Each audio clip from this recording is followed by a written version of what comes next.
Hi everyone, I'm Jess and I'm the content manager here at Course Report. Course Report is the resource for helping people find the right coding bootcamps for them. You can use the Course Report website to research the best coding bootcamps all over the world, as well as insights on which coding languages to learn, where to apply, and how to fund your coding bootcamp experience. Today, I'm speaking with Rita Stahl, the campus director of Tech Elevator's National Live Remote Program, about Tech Elevator's new Dallas campus, plus a behind the scenes tour of their virtual classroom. So Rita, thank you so much for speaking with me about all of this today. Yeah, thank you for having me. So Tech Elevator actually has a few campuses now. What sets this Dallas campus apart? Yeah, so really every company now is a tech company. So all companies really need that 24/7 support for their operations to meet their customer needs. So really the growth of tech skills has been witnessed across a lot of markets. But before we really enter any market, and even start prospecting students, we really do try to deeply embed Tech Elevator into the community. And we have had a team working on building community and hiring partners now in Dallas for several months.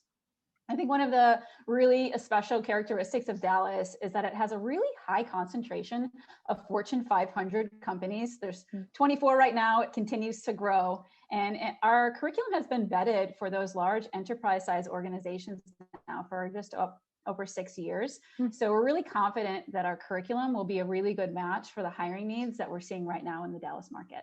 So a student can still attend Tech Elevator in Dallas, even though it's remote?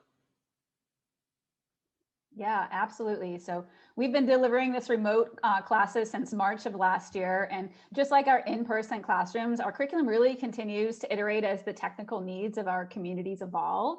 But because our trainings have always been in a synchronous learning environment, our adaptations to our online classroom have really been more focused on the student engagement and accessibility piece and really less on curriculum changes. So yeah, they absolutely can learn in our remote environments. Okay, cool. Yeah, so it sounds like the curriculum hasn't really changed for this online classroom compared to if they were going to an in-person Dallas campus. Correct. Cool. So Rita, let's have you share your screen with us so we can tour Tech Elevator's virtual classroom. So this is our virtual classroom environment. And since we've moved into a remote space, we've invested into online tools to really make our remote classrooms more accessible to students. And one of those tools is this one here called Sakoko. So it's a map and every little student in here has an emoji. So how we really interact with this tool is our students are primarily in this space Monday through Friday for the entirety of their 40 weeks with us. And this tool really has all of the functional needs and any tool that needs to be accessible to them inside of this platform. So by 9 a.m. Eastern, 8 a.m. Central, our students will jump into the Sakoko tool. So you can see my head here has jumped into this lobby. And then they'll go into the classroom space to kick off their class. So you'll see two different classrooms in our National Live Remote campus here. And one is, it's just to divide our students and make sure our student to teacher ratio stays low. And I'd love to know, you're mentioning that seems to be a lot of tools being used to create community. What other ways is Tech Elevator creating community online? Yeah, so our students, and I can show you how the students kind of interact with this tool. So we use this tool primarily for our student engagement piece. We also use a tool called Slack that many companies and organizations have moved to, which have really dedicated channels. So we're really intentional with the creation of our channels to relay information on our academic side, our career readiness curriculum. And then we even have a kudos channel where our students can go through and appreciate each other and participate and elevate the experience. And I'd love to know too, just because a lot of our readers are asking these kinds of questions, how do you ensure that remote students are receiving that similar experience to those who are receiving in person? Yeah, well, I can kind of walk you through this tool here so you can kind of see how our student would engage with the platform on a day-to-day basis. And our students are really receiving the same type of experience they would if they were in the in-person classroom as replicated in this tool. So in the morning, they'll jump in and they'll see a couple of links inside of their classroom space here. So the first one really is their textbook. And this is this is an example of what their textbook would look like. This is the same whether we're in a remote environment or in an in-person classroom setting. They'll have all of their modules and it will be laid out every day. So we ask them to read through the next day's material before they come into class to get a really good overview of the curriculum that they'll be learning for that day. So this textbook will go with them even after they graduate Tech Elevator. Then we will come in and we'll start every day with a quiz. So that's this little platform here that we use here, which is the same inside of a remote or an in-person environment. That quiz really gauges their knowledge and understanding of the material we taught them the day prior to ensure we cover that before we move on to the next day's curriculum. And then we use GitHub. So GitHub is a repository that we teach our students. It's something that's it's used in industry. So we want to expose our students to those digital repositories. So it looks a little bit like this. So all of our students will have their own individual GitHub with all of the module information listed in there. So for example, this would be their day. They would jump into module 2.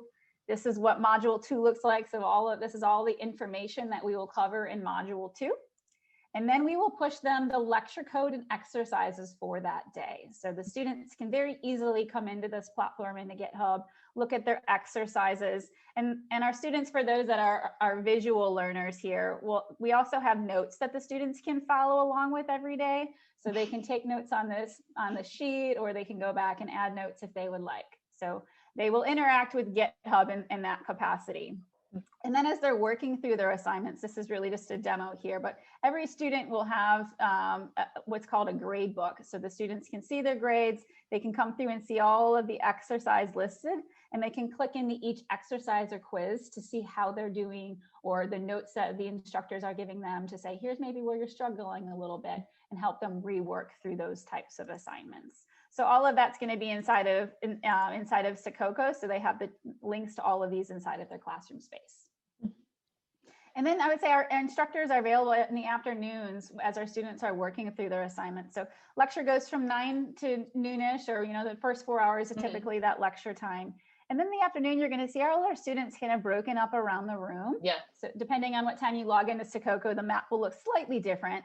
But this tool really acts like a classroom space. So as the students jump in and out of rooms, you become part of the conversation that's happening inside of that room.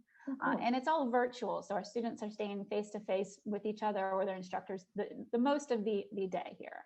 Yeah. So our students can come in here, they can interact with this platform by using Zoom or Hangouts or WebEx or Teams or Discord, however they want to do face-to-face interactions. And like your question is how do they kind of stay remote engaged with our instructors? So our instructors are always in this platform. So let's say I'm kind of working with my teammate inside of this room and a question bubbles up. I need help with something.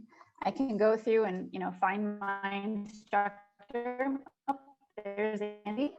And I can open chat and say, hey, Andy, I need help. And Andy will know, hey, my team needs help down in this room, and he'll come find us. Or I can just get Andy. I can say, I get Andy here in this profile, and it'll pull him into my room. So our instructors are always available from 9 to 5 Eastern, and oftentimes even outside of those hours for our students. We expect questions. We want them to ask lots of questions. So we staff accordingly to make sure there's always somebody available for our students as those questions arise. Cool. And just a quick follow-up on this. So in the Sococo learning environment, anyone who enrolls in this Dallas campus, it's going to be remote, like you said, until possibly the fall. But this will be this room will only be the Dallas campus, right? It won't have any of the other. Yeah. Correct. Yeah. So every campus has their own little map. So you can kind of see here, every little campus has one. So our National Live Remote will have their own map where they're only interacting with the peers and the instructors for their campus. That's awesome. Yeah. So it still has that community, neighborhood, local feel, even though you're in a remote environment. Yeah. And the really cool thing is our students now that we're in a remote environment pretty much have 24/7 access to each other because they can always jump inside of this map at any point in the day or on the weekend to see who else is working on the exercises and ask for help. So there's a lot of peer-to-peer interaction that we don't necessarily see when we're in an in-person setting, really at all hours of the day. So Rita, do students need different qualities or qualifications in the admissions process to succeed in Tech Elevator's remote classroom? Our academic performance we're finding has really held the same in this remote learning environment as it was in the in-person setting. And we've obviously invested in these additional tools and resources and staff to ensure a successful student outcome, even in this remote space. But I'll say our admissions process, we're strongly engaged in that admissions funnel with academic testing, so aptitude and attitude behavior-based interviews. So we're really confident that once we admit them into our program, that they're going to be successful in our program. So the only thing that we're really finding if I'm looking at just qualities is in the first couple of weeks, we do really actively work with our students to make sure that they're asking questions, they're raising their hand, they're actively seeking out assistance, because we're not bumping into each other in the hallways anymore. It's something that they actively have to go out and find our instructor inside of our Sococo tool or using Slack. So that's the one quality. If they don't have that coming in, we really work on, hey, raise your hand every time you have a question. Right, take that initiative. And we kind of drilled into this during the screen share, but to just like go a little deeper, what kind of support can remote students expect from their instructors, like in this Sococo remote environment? Right, yeah. So our instructors are all full-time staff of Tech Elevator. They're available during business hours, Monday through Friday. And we even make the joke that we ask our instructors to take their vacations and their breaks between cohorts. So there's always enough support for our students at all times. And then in addition to that, we use Slack frequently. So if a student has a question on, Friday night at 7 p.m., well, while we know our staff has personal lives and things, if somebody's available, they'll absolutely go through it and support that student answering that particular question. So between Slack and Sococo, we have really a lot of engagement with our students, and it's very accessible for students to access staff. I love hearing that, because I think there's always a concern that by doing an online program, it's just going to be you alone, just going through a bunch of content. So it's great to hear. And I'd love to know, what does the Dallas tech scene look like for a boot camp grad in 2021? Like, what's your thoughts on that? Yeah, so we've done such extensive research with an entire team of analysts looking at data points, including Burning Glass. And Dallas has been a top 10 tech scene in America for several years now. And we've really actually witnessed a larger tech scene in Dallas than we have in some of our other very successful campus locations. So we're super positive that there's a good employer base to support our Tech Elevator grads. And we already have hiring partners and grads in that community. So it's a really great place to launch into in 2021. That's great to hear. What kinds of resources do you recommend for a beginner who wants to break into tech in Dallas right now? Yeah, Dallas has an incredibly robust meetup scene, which are fortunately for people, because I know Dallas-Fort Worth is geographically very expansive. They're all remote and online, so there's really no excuse to start to not engage into the online meetup groups and things that are happening right now. And we all know 85% of opportunities are typically found through networks. So if you're interested in entering that scene, start now, attend those meetups. And then I will also say Tech Elevator hosts Learn to Codes, which is where students can come in, interact with some of our instructors and pathway directors, which run our career readiness curriculum, and see what it's like to spend an hour and a half learning about a coding program or coding curriculum. And we will have events available to our students via Zoom for every single week for the remainder of the year. So there's great tools that are all free resources to come in and get exposure in that field. And for those people who are kind of on the fence right now, it's a tricky job market right now. A lot of people are having to figure out if they need to pivot their career. Why is this moment a good time for someone to go to a coding bootcamp like Tech Elevator and make that career change into tech?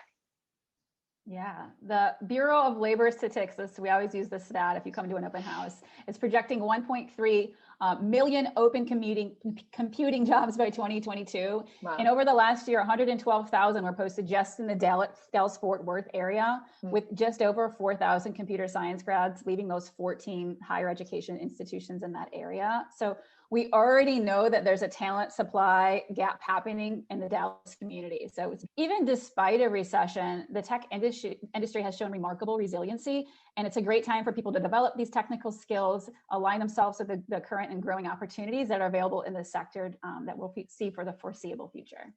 Cool. And that's an excellent place to wrap up this virtual tour of the Dallas campus for Tech Elevator. Thank you so much for talking with me today, Rita. So we'll be posting a recording and a transcript of this video interview on the Course Report blog with contact information for Tech Elevator, just in case you're interested in applying for one of the upcoming cohorts, such as the Dallas campus. And thanks so much for all of you for watching. Tweet at us, email us, and let us know which topic you'd like to see us cover next on the Course Report blog. In the meantime, follow Course Report on Facebook and Twitter. And if you're a bootcamp alumni, don't forget to post a review of your bootcamp experience on Course Report. Your review is a huge help to anyone who's thinking of getting into tech now.